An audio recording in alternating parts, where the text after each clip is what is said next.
We have always talked about downtown Toronto being the best for investment, but there are many different neighborhoods just within downtown. Which neighborhood is the most expensive? Which neighborhood has the best potential? Let me show you around.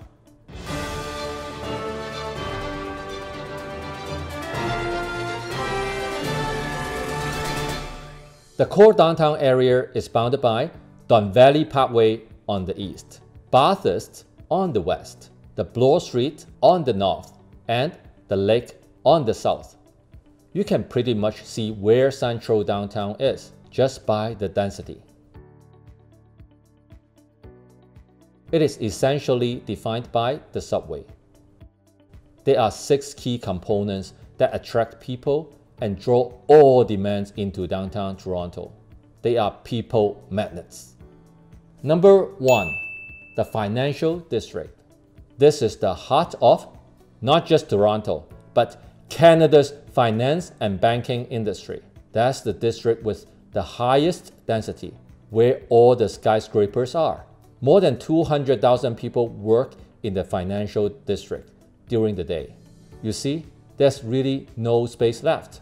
And we will talk about the expansion of the financial district in a little bit. Number 2, the universities.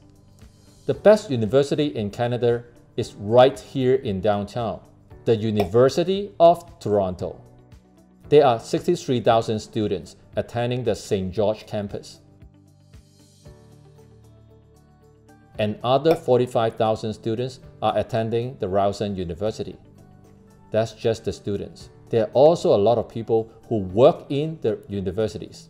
You see, the 2 universities draw over 100,000 people into downtown Toronto.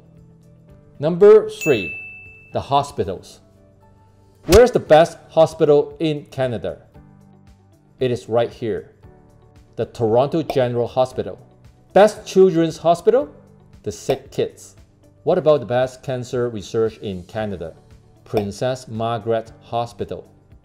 You see, the hospital district draws all the best doctors and medical staff to downtown Toronto. Number 4, the Eaton Centre. The Eaton Centre is the biggest shopping mall in downtown Toronto. It is also a famous tourist destination because it is right next to Toronto's Times Square, the Yonge and Dundas Square.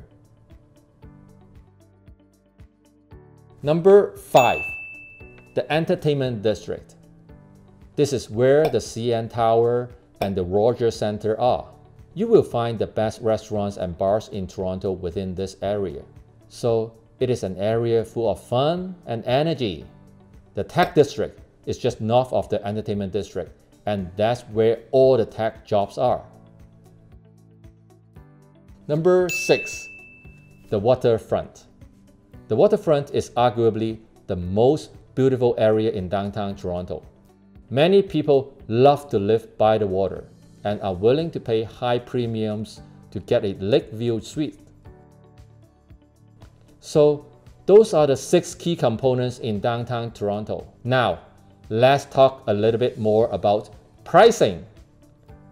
You see, anything along and within the U-shaped subway is going to be expensive. In today's market, a 1-bedroom unit will be around $700,000. If you want to invest in this central area, you would most likely need to look for a resale unit, and there's not much land available for new developments. On the north side of the U, you get a small but the most luxurious neighborhood in downtown Toronto. That's Yorkville. This is where you find the most expensive brand name shops, $500 per person sushi restaurant, the Four Seasons Hotel, and so on.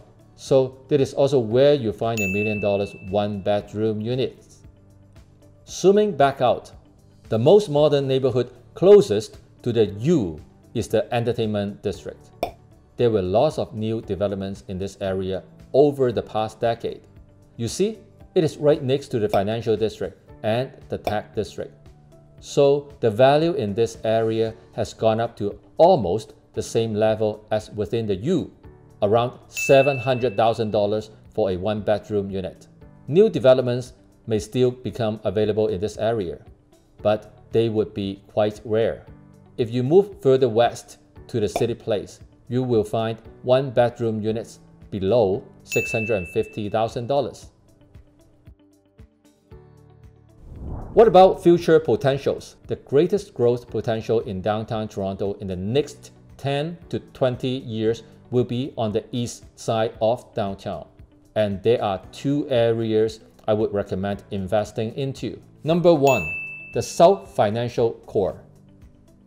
Let's talk about the Union Station a little bit.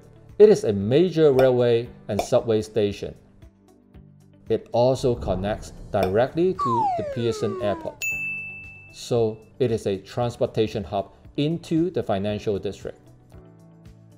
It is also the busiest in Canada, with approximately 250,000 visitors passing through the station every day. We saw that the financial district north of Union Station is already jam-packed with no space left. So what's the plan? The plan is to go south and then east along the waterfront. The expansion to the south has already started 10 years ago, and you can see the area is already filled up with new office and residential towers. There are numerous ongoing developments along the East Bay front. So in a few years, the aerial view of the area is going to look completely different. The government has a 25-year plan to develop the 190-acre piece of land from Quayside to the Portlands. It is expected to create 40,000 new residences and 40,000 new jobs. You see, anything along the East Bayfront, around the Distillery District and St. Lawrence Market area will be of great potential in the longer term. Number 2. Along Dundas Street East. On the east end of Dundas, we have the Regent Park revitalization, which started around 15 years ago, and it is already proven to be a huge success. What about in between the Eaton Centre and Regent Park? Many developments have started around Church and Dundas, as well as Jarvis and Dundas 8 years ago.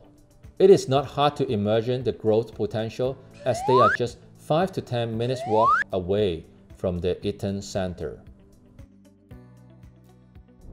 It will probably take another 10 years for the neighborhoods around these two intersections to be fully revitalized.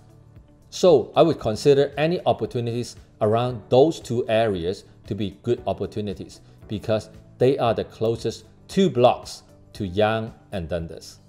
I hope you enjoyed this crash course about downtown Toronto.